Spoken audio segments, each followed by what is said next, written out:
ഇന്ന് നമ്മൾ ഒരു കുഞ്ഞൊരു പലഹാരമാണ് ഉണ്ടാക്കുന്നത്. അപ്പോൾ അത് റെഡിയാക്കിയിട്ട് എടുക്കാൻ വേണ്ടിയിട്ട് നമുക്ക് മെയിനായിട്ട് വേണ്ടത് ഒന്നല്ലെങ്കിൽ ഇഡ്ലി മാവ് അല്ലെങ്കിൽ ദോശമാവ്, ഏത് മാവായിരുന്നാലും കുഴപ്പമില്ല. സാധാരണ നമ്മൾ ഇഡ്ലിക്ക് അല്ലെങ്കിൽ ദോശയ്ക്ക് മാവ് അരച്ച് വെച്ചിട്ടുണ്ടെന്ന് വെച്ചിട്ടുണ്ടെങ്കിൽ, ഇഡ്ലിക്ക് അരച്ച് വെച്ചിട്ടുണ്ടെന്ന് വെച്ചിട്ടുണ്ടെങ്കിൽ ചിലപ്പോൾ നമ്മൾ ആദ്യത്തെ ദിവസം നമ്മൾ എന്തായാലും ഇഡ്ലി ഉണ്ടാക്കും, ഇഡ്ലിക്കാണല്ലോ അരച്ച് വെച്ചത്.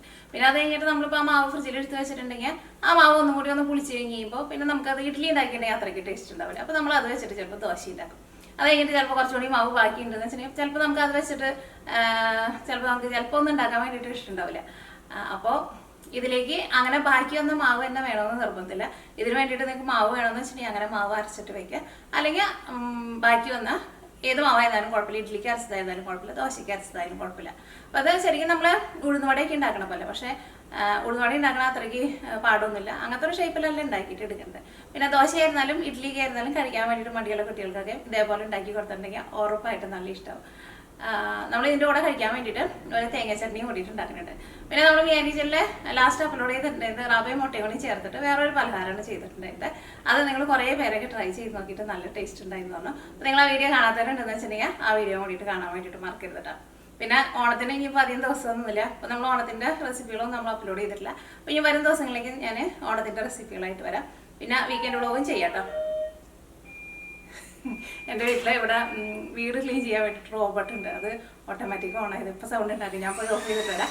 അപ്പോൾ നമുക്ക് ഒട്ടും സമയങ്ങൾ തന്നെ നമ്മുടെ പലഹാരം നമുക്ക് റെഡിയാക്കാം. അപ്പോൾ ഞാൻ റോബോട്ടിനെ ഓഫ് ചെയ്തു. അത് ചാർജ് തീർന്നു കഴിഞ്ഞപ്പോൾ പോയി ചാർജ് ചെയ്യാൻ വേണ്ടിയിട്ടിരുന്നത്. അത് കഴിഞ്ഞിട്ട് ഓട്ടോമാറ്റിക് അത് ഓണായിട്ട് വന്നത്. അപ്പോൾ നമ്മുടെ പലഹാരം റെഡിയാക്കാൻ വേണ്ടിയിട്ട് വേണ്ട സാധനങ്ങൾ എന്തൊക്കെയാണെന്ന് പറയാം. അപ്പോൾ നോക്കിക്കേ, ഞാനതാ ഇത്രയ്ക്ക് മാവാണ് എടുത്തേക്കുന്നത്. അപ്പോൾ സവോള ഞാനിവിടെ അതാ ഇതേപോലത്തെ ഒരു വലിയൊരു സവോളയാണ് എടുത്തേക്കുന്നത്. അപ്പോൾ ഇതിലേക്ക് നമ്മൾ ചേർക്കണം ഒന്നിനും കറക്റ്റ് ഇത്രയ്ക്ക് തന്നെ വേണമെന്ന് നിർബന്ധമില്ല കേട്ടോ. അപ്പോൾ സവോള നമുക്ക് കുറച്ചുകൂടി കൂടുതൽ വേണമെന്ന് വെച്ചിട്ടുണ്ടെങ്കിൽ അതനുസരിച്ചിട്ട് സവോള കൂടുതൽ ചേർക്കാം. ഇപ്പോൾ നിങ്ങൾക്ക് സവോള അധികം ഇഷ്ടമില്ലെന്ന് വെച്ചിട്ടുണ്ടെങ്കിൽ അതനുസരിച്ചിട്ട് സവോള കുറച്ച് ചേർക്കാം.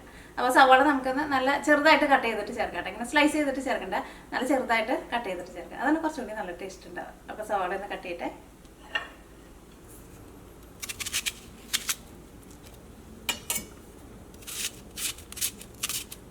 നല്ല പൊടിയായിട്ട് കട്ട് ചെയ്തിട്ട് ചേർക്കാം.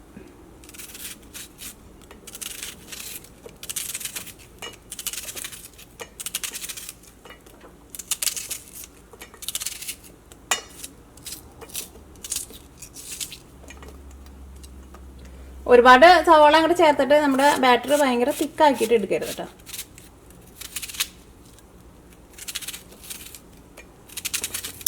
അപ്പോൾ ഞാൻ ഈ സവോളയുടെ ഫുള്ളായിട്ട് എടുക്കണില്ല, ഒരു 3/4 ഭാഗമാണ് എടുത്തത്. അത്രയ്ക്ക് മതി, കാരണം കുറേ സവോള അത്രയ്ക്ക്.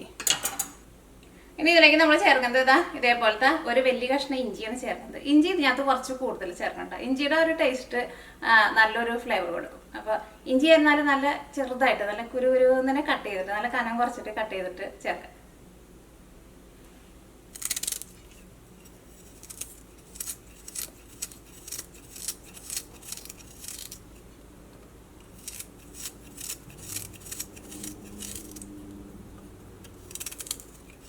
ഇതുപോലെ ഇങ്ങനെ നല്ല കനം കുറച്ചിട്ട് ചേർക്കാം. ഇതിലേക്ക് ചേർക്കുന്നത് പച്ചമുളകാണ് ചേർക്കുന്നത്. അപ്പോൾ ഞാനിവിടെ അതാ ഇതേപോലത്തെ പച്ചമുളകാണ് എടുത്തേക്കുന്നത്. നമ്മൾ ബജ്ജി ഉണ്ടാക്കാൻ എടുക്കുന്നത്. ഇതന്നെ വേണമെന്നൊരു നിർബന്ധമില്ല. സാധാരണ പച്ചമുളക് വേണമെന്ന് വെച്ചിട്ടുണ്ടെങ്കിൽ അത് ചേർക്കാം, എങ്ങനത്തെ പച്ചമുളക് വേണമെങ്കിലും ചേർക്കാം. ഇതിപ്പോൾ എൻ്റെ അടുത്ത് ഇരിക്കുന്നുണ്ടായിരുന്നു. അപ്പോൾ ഇതെനിക്ക് കുറച്ചും കൂടി നല്ല ഇഷ്ടമാണത്. അപ്പോൾ ഇതായിരുന്നാലും നല്ല കുരുകുരുന്നിനെ കട്ട് ചെയ്തിട്ട് ചേർക്കാം. അപ്പോൾ ഈ മുളക് ഇല്ലയെന്ന് വെച്ചിട്ട് ഉണ്ടാക്കാണ്ടിരിക്കേണ്ട, സാധാരണ പച്ചമുളക് ചേർത്താലും മതി. ഇതങ്ങനെ കിട്ടാനുണ്ടെങ്കിൽ ഇത് വെച്ചിട്ട് നിങ്ങൾ ഉണ്ടാക്കി നോക്കിക്കോണ്ട്. ഇത് നല്ലതാണ്, ഈ ബജ്ജിയുടെ മുളക് നല്ലതാണ്. പിന്നെ ഇതിന് എരിവ് തീരെ കുറവായിരിക്കും. പിന്നെ ഇത് ഇവിടെ ഈ കുരുവിൻ്റെ ഇവിടെ വരുമ്പോൾ കുറച്ച് എരിവുണ്ടാവും. ഇത് നല്ല മൂത്താന്ന് വെച്ചിട്ടുണ്ടെങ്കിൽ നല്ല എരിവുണ്ടാവും കേട്ടോ. അപ്പോൾ എരിവ് വേണമെന്ന് വെച്ചിട്ടുണ്ടെങ്കിൽ അതനുസരിച്ചിട്ട് നിങ്ങൾ സാധാരണ പച്ചമുളകും കൂടിയിട്ട് ചേർത്തു. മല്ലിയിലയാണ് ചേർക്കുന്നത്. ഇത്രയ്ക്ക് മല്ലിയില എടുത്തിട്ടുണ്ട്. ഇതിലേക്ക് നമ്മൾ ചേർക്കണം ഒന്നിനും അങ്ങനെ കറക്റ്റ് ഇത്രയ്ക്ക് എന്നൊന്നും അളവൊന്നുമില്ല കേട്ടോ. എല്ലാവരും നമ്മുടെ ടേസ്റ്റിനനുസരിച്ചിട്ട് നിങ്ങൾ ചേർത്ത് കൊടുത്തോ. അപ്പോൾ നിങ്ങളുടെ മല്ലിയില ഉണ്ടെന്ന് വെച്ചിട്ടുണ്ടെങ്കിൽ ചേർക്കാം. മല്ലിയില ഇല്ലയെന്ന് വെച്ചിട്ടുണ്ടെങ്കിൽ ചേർത്തില്ലെങ്കിലും കുഴപ്പമില്ല. മല്ലിയിലേക്ക് പകരം വേണമെന്ന് വെച്ചിട്ടുണ്ടെങ്കിൽ കറിവേപ്പില ചേർക്കാം.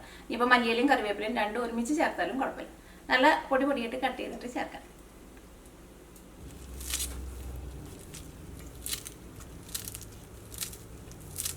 ഇനി ഞാൻ ഇതിലേക്ക് കുറച്ച് ക്യാരറ്റ്, ഇത് മുഴുവൻ എടുക്കണില്ല കേട്ടോ. കുറച്ച് ക്യാരറ്റും കൂടിയിട്ട് ഗ്രേറ്റ് ചെയ്തിട്ട് ചേർക്കുന്നുണ്ട്. അത് വേണമെന്ന് വെച്ചിട്ടുണ്ടെങ്കിൽ ചേർത്താൽ മതി. ഇപ്പോൾ ചില കുട്ടികൾക്ക് ഇപ്പോൾ ക്യാരറ്റ് ചേർത്തിട്ടുണ്ടെന്ന് വെച്ചിട്ടുണ്ടെങ്കിൽ കഴിക്കില്ല എന്ന് വെച്ചിട്ടുണ്ടെങ്കിൽ ക്യാരറ്റ് ചേർക്കണ്ട. പക്ഷേ വെജിറ്റബിൾസ് ഒക്കെ കഴിക്കാത്ത കുട്ടികളാന്ന് വെച്ചിട്ടുണ്ടെങ്കിൽ ഇതേപോലെ ഇതിൻ്റെ കൂടെ കുറച്ച് ക്യാരറ്റും കൂടിയിട്ട് ഗ്രേറ്റ് ചെയ്തിട്ടുണ്ടെന്ന് വെച്ചിട്ടുണ്ടെങ്കിൽ അത് ഇതിൻ്റെ കൂടെ മൊരിഞ്ഞ് വന്നു കഴിയുമ്പോൾ അത് അറിയില്ല ക്യാരറ്റാണോന്ന് അറിയില്ല. അപ്പം ഒരുപാട് ചേർക്കണ്ട, കുറച്ച് ക്യാരറ്റും കൂടിയിട്ട് ഗ്രേറ്റ് ചെയ്തിട്ട് ചേർക്കാം. അപ്പോൾ ഇത് ചേർക്കണമെന്ന് നിർബന്ധമില്ല. അപ്പോൾ ഇതിനകത്ത് 2 സാധനങ്ങൾ ചേർക്കണമെന്ന് നിർബന്ധമില്ല. ക്യാരറ്റും ചേർക്കണമെന്ന് നിർബന്ധമില്ല, അതേപോലെ തന്നെ മൈദപ്പൊടിയും ചേർക്കണമെന്ന് നിർബന്ധമില്ല. അത് രണ്ടും നിങ്ങൾക്ക് വേണമെന്ന് വെച്ചിട്ടുണ്ടെങ്കിൽ ചേർത്താൽ മതി. അത് രണ്ടും ചേർക്കാണ്ട് ഉണ്ടാക്കിയാലും നല്ല ടേസ്റ്റ് ഉണ്ട്. നമുക്ക് കുറച്ച് ക്യാരറ്റും കൂടിയിട്ട് ഗ്രേറ്റ് ചെയ്തിട്ട് ചേർക്കാം.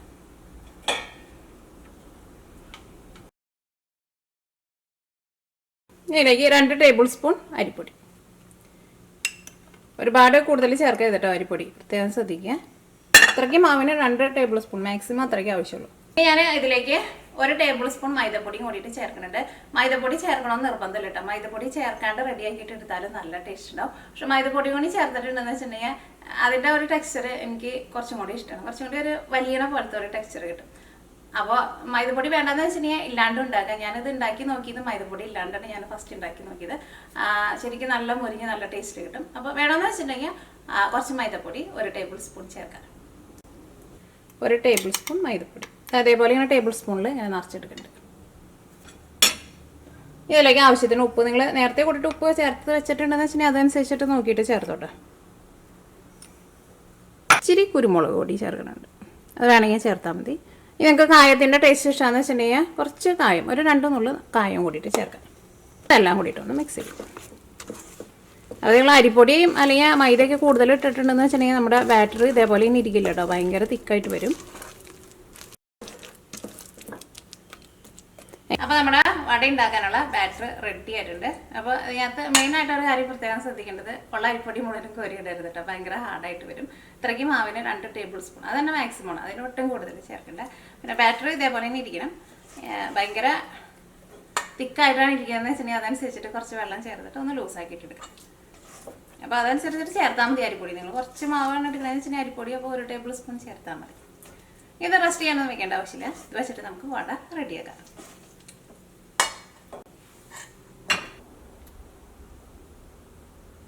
എൻ്റെ കോഴി ഇതവിടെ കയറി നിൽക്കുന്നുണ്ട്. ഇങ്ങോട്ടേക്ക് കയറായിരുന്നു പറഞ്ഞിരിക്കുന്നത്. എല്ലാവരും വന്നിട്ടുണ്ട്. സാധാരണ ഇങ്ങോട്ടേക്ക് കയറ്റാറില്ല.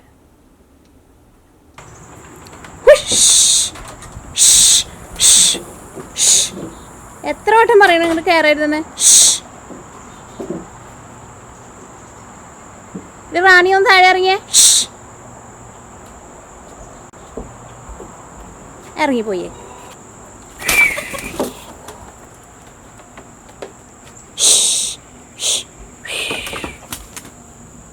അപ്പോൾ ഈ വട വറുത്തെടുക്കാൻ വേണ്ടിയിട്ട് ഓയിൽ ഒഴിക്കുക. ഞാനിവിടെ കോൺ ഓയിലായിട്ട് എടുത്തേക്കുന്നത്. ഏത് ടൈപ്പ് ഓയിലായിരുന്നാലും കുഴപ്പമില്ല.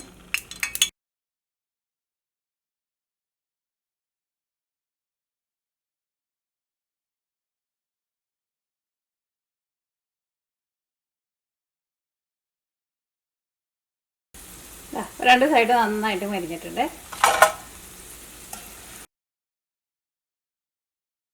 അപ്പോൾ അങ്ങനെ നമ്മുടെ വട റെഡി ആയിട്ടുണ്ട്. ഇനി നമുക്ക് ഇതിലേക്ക് ഒരു ചട്നിയും കൂടിയിട്ട് ഉണ്ടാക്കാം. ചട്നിയിൽ നമുക്ക് കഴിക്കാൻ വേണ്ടിയിട്ട് നല്ല ടേസ്റ്റ് ഉണ്ടാവില്ല.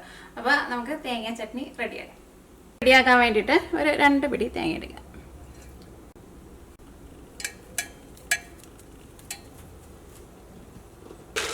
ഇതിലേക്ക് 1 ടേബിൾ സ്പൂൺ പൊട്ടുകടല.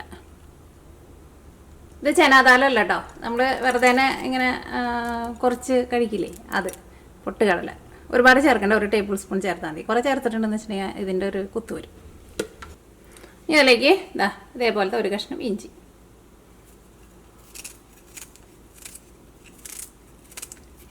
ചുവന്നുള്ളി ഉണ്ടെന്ന് വെച്ചിട്ടുണ്ടെങ്കിൽ ഒരു 2 ചുള ചുവന്നുള്ളി ചേർക്കുക. അപ്പോൾ എൻ്റെ അടുത്ത് ചുവന്നുള്ളി ഇല്ല, അപ്പോൾ ഞാനിവിടെ നമ്മൾ നേരത്തെ സവോള എടുത്തിട്ടുണ്ടായിരുന്നില്ലേ, അതിൻ്റെ കുറച്ച് ബാക്കിയുണ്ട്, കുറച്ച് സവോള ചേർക്കുക. എത്രയ്ക്ക് മതി. എരിവിന് വേണ്ടിയിട്ട് പച്ചമുളക്, അത് നിങ്ങളുടെ എരിവിനനുസരിച്ചിട്ട് ചേർക്കട്ടെ. ഇതിലേക്ക് ആവശ്യത്തിന് ഉപ്പ്.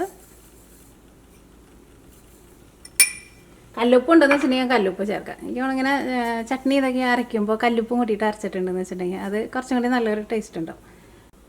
ഇതിലേക്ക് നമുക്ക് ആവശ്യത്തിന് വെള്ളം ഒഴിച്ചിട്ട് നല്ല പേസ്റ്റ് പോലെ അരച്ചിട്ടെടുക്കാം. വെള്ളം ഒഴിക്കുമ്പോൾ നിങ്ങൾക്ക് എല്ലാവർക്കും അറിയായിരിക്കും ഒരുപാട് വെള്ളം ചേർക്കരുത്. ഒരുപാട് വെള്ളം ചേർത്തിട്ടുണ്ടെന്ന് വെച്ചിട്ടുണ്ടെങ്കിൽ തേങ്ങ ശരിക്കും അരഞ്ഞിട്ടില്ല.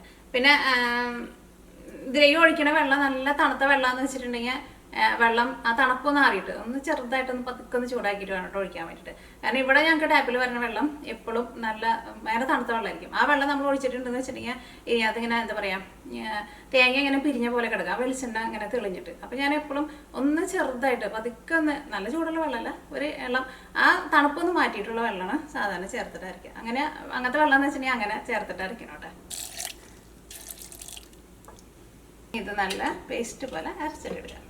പിന്നെ ഇതിലേക്ക് നിങ്ങൾക്ക് പുളിക്ക് വേണ്ടിയിട്ട് വേണമെന്ന് വെച്ചിട്ടുണ്ടെങ്കിൽ തൈര് ചേർക്കുക. പക്ഷെ നമ്മുടെ വടക്ക് അത്യാവശ്യം നല്ല പുളിയുണ്ട്. അപ്പോൾ അതുകൊണ്ട് തന്നെ ഞാൻ പുളിക്ക് വേണ്ടിയിട്ട് ഇതിലേക്ക് പുളിക്ക് വേണ്ടിയിട്ട് ഇതിലേക്ക് തൈരോ അല്ലെങ്കിൽ ചിലർ വാളംപുളി ചേർക്കും. അങ്ങനെ ഒന്നും ചേർക്കണില്ല, കാരണം അതിൻ്റെ ആവശ്യമില്ല. ഇതിന് പുളിയില്ലാത്ത ചട്നി കേട്ടോ നല്ല ടേസ്റ്റ് ഉണ്ടാവുക. അപ്പോൾ അതൊന്ന് അരച്ചെടുക്കട്ടെ. അപ്പോൾ ചട്നി നല്ല പേസ്റ്റ് പോലെ അരച്ചെടുത്തിട്ടുണ്ട്. ഇനി ചട്നിയിലേക്ക് നമുക്ക് കടുക് പൊട്ടിക്കുക, കുറച്ച് വെളിച്ചെണ്ണ ഒഴിക്കുക. അപ്പോൾ നമ്മുടെ വെളിച്ചെണ്ണ നന്നായിട്ട് ചൂടായിട്ടുണ്ട്. ഇനി ഫസ്റ്റ് നമുക്ക് കടുക് പൊട്ടിക്കാം. കടുക് എടുത്തില്ല.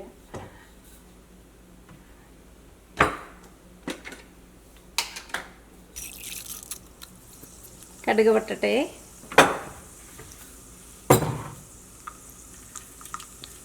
എൻ്റെ അടുത്ത് കറിവേപ്പില ഇല്ല കേട്ടോ, അപ്പോൾ അതുകൊണ്ട് തന്നെ കറിവേപ്പില ചേർക്കണില്ല. ശരിക്കും ചട്നിക്കൊക്കെ കറിവേപ്പിലയും കൂടിയിട്ട് വേണം. കഴിഞ്ഞ ദിവസം എനിക്ക് കടയിൽ പോയിട്ട് കറിവേപ്പില കിട്ടിയിട്ട് ഉണക്കമുളക്, ഇതൊക്കെ പിന്നെ നിങ്ങൾക്ക് എല്ലാവർക്കും അറിയാമല്ലോ. ഉണക്കമുളക് നന്നായിട്ട് മൊരിയണം. അപ്പോൾ മുളക് മൊരിഞ്ഞിട്ടുണ്ട്. ഇതിലേക്ക് സവോള അല്ലെങ്കിൽ കുഞ്ഞുള്ളി ഒന്ന് കട്ട് ചെയ്തിട്ട് ചേർക്കുക. ഇത് നമ്മുടെ വടയിലേക്ക് ഇട്ടിരുന്ന സവോള ഇച്ചിരി കൂടി ബാക്കിയുണ്ടായിരുന്നു. ഈ ഉള്ളി നന്നായിട്ട് മൊരിയണം കേട്ടോ. നന്നായിട്ട് വഴന്ന് വരുമ്പോൾ തന്നെ ഓഫ് ചെയ്യരുത് കേട്ടോ. നന്നായിട്ട് മൊരിഞ്ഞാലായിരിക്കും നമ്മൾ ആ ചട്നിയിൽ ചേർക്കുമ്പോൾ നല്ലൊരു മണോ നല്ലൊരു ടേസ്റ്റ് ഉണ്ടാവുക. നന്നായിട്ടൊന്ന് മൊരിഞ്ഞ് വരട്ടെ. ശരിക്കും കുഞ്ഞുള്ളിയാണ് ടേസ്റ്റ്. കുഞ്ഞുള്ളി എന്നാലും ഇവിടെ എപ്പോഴും അങ്ങനെ കിട്ടില്ല. അപ്പോൾ ഇത് നന്നായിട്ട് മൊരിഞ്ഞിട്ടുണ്ട്. ഇനി നല്ല ചൂടോട് കൂടിയിട്ട് തന്നെ നമ്മുടെ ചട്നിയിലേക്ക് ചേർക്കാം.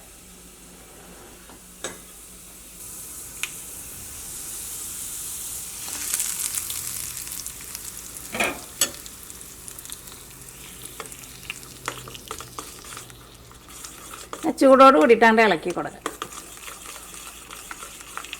ചിലർ ഇതേപോലെ ഇങ്ങനെ താളിച്ചതിലേക്ക് തേങ്ങ അരച്ചതും കൂടിയിട്ട് ഇട്ടിട്ട് ചൂടാക്കിയിട്ട് എടുക്കും. പക്ഷെ അത് ടേസ്റ്റ് എനിക്ക് ചിലതിന് എടുക്കാറുണ്ട്, പക്ഷെ എനിക്ക് ആ ടേസ്റ്റ് ഇഷ്ടമില്ല. ഇത് താളിച്ച് ചേർത്തത് ഇതിൻ്റെ കൂടെ പെട്ടെന്ന് നന്നായിട്ടുണ്ട് മിക്സ് ചെയ്യണം. ഒരു ചെറിയൊരു ചൂട് നമ്മുടെ ഈ ചട്നിക്ക് കിട്ടുകയും ചെയ്യും. അപ്പോൾ നല്ല മൊരിഞ്ഞ വടയും ചട്നിയും റെഡി ആയിട്ടുണ്ട്. വട നോക്കിക്കേ, നല്ല സോഫ്റ്റ് ആയിട്ടിരിക്കും ഉള്ളിൽ. ഇത് കുറേ നേരം ഇട്ടിട്ട് മൊരിക്കരുത് കേട്ടോ. ഇതാ ചട്നിയിൽ കൂട്ടിയിട്ട് ഒന്നല്ലെങ്കിൽ മുക്കിയിട്ട് കഴിക്കുക, അല്ലെങ്കിൽ ഒന്ന് ഞരട്ടിയിട്ട് കഴിക്കുക. അപ്പോൾ ഞാൻ ഒന്ന് കഴിച്ച് നോക്കിയിട്ട് ടേസ്റ്റ് പറയാം. ഇത് വെറുതെ വേണമെന്ന് വെച്ചാൽ ചട്നി ഒന്നും ഇല്ലാണ്ട് വെറുതെ കഴിക്കാനാണെങ്കിൽ നല്ല ടേസ്റ്റ് ഉണ്ട് കേട്ടോ. അല്ലെങ്കിൽ ചട്നിയിൽ ഇങ്ങനെ ഒന്ന് ഞരട്ടിയിട്ട് കഴിക്കാം. എനിക്ക് അതാണ് കൂടുതൽ ഇഷ്ടം.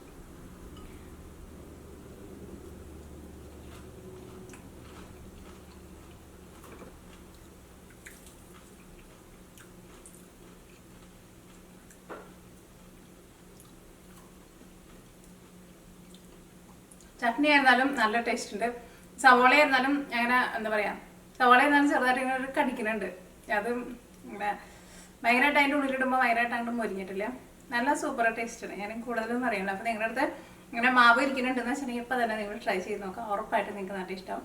ചട്നിയിൽ പുളിയൊന്നും ചേർക്കണ്ട കേട്ടോ, അതാണ് എൻ്റെ ടേസ്റ്റ്. അപ്പോൾ ട്രൈ ചെയ്ത് നോക്കാം. ട്രൈ ചെയ്ത് നോക്കിയിട്ട് ഫീഡ്ബാക്ക് പറയാൻ വേണ്ടിയിട്ട് മറക്കരുത്.